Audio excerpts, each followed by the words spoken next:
Hello, my name is Brittany Womack. I have COVID, but I will do my best to present without coughing. Today, I want to talk to you about the different types of precipitation, along with air masses and air lifting. First, let's take a look at 4 types of precipitation and their differences. Rain is something we all need right now, and we've seen a little lately. It comes from drops of water that are formed in the clouds, with their diameter being at least 0.5 millimeters.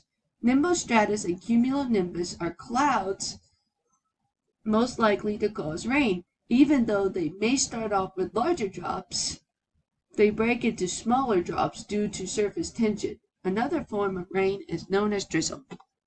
Snow is something we in Oklahoma normally get in the winter. It's a solid form of precipitation produced by sublimation of water vapor. Temperature plays a major role in size, shape, and concentration. Powder snow is produced when the temperatures are very low, which has a much smaller air moisture content. This is ideal for skiing. When temperatures are a little warmer, but still below freezing, it allows for more moisture, which is perfect for snowballs and snowmen.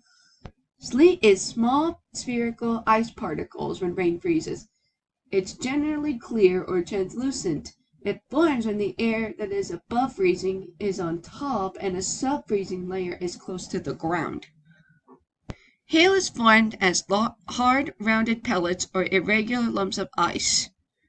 The larger hailstones are made up of series of nearly concentric shells of differing thickness and degrees of opaqueness, and hail is only produced in large cumulonimbus clouds. For my next segment, I'm going to talk about air masses. Air masses are large bodies of air characterized in similarity, temperature, and moisture.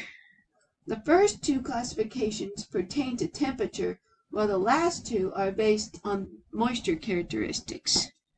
The reason why Oklahoma is susceptible to tornadoes is its flat land that allows the different air masses to collide into each other, thus causing tornadoes.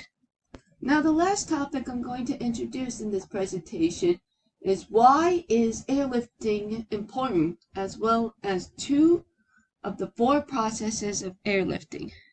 As you look at the image on the right of your screen, you can see why airlifting is so important.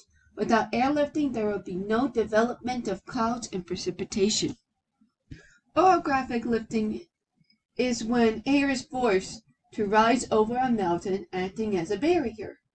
Localized convective lifting is when unequal surface heating that causes localized pockets of air, or thermals, to rise because of their buoyancy. Birds, such as hawks and eagles, uses these thermals to carry them to great heights from which they can gaze down on unsuspecting prey. Thank you for listening.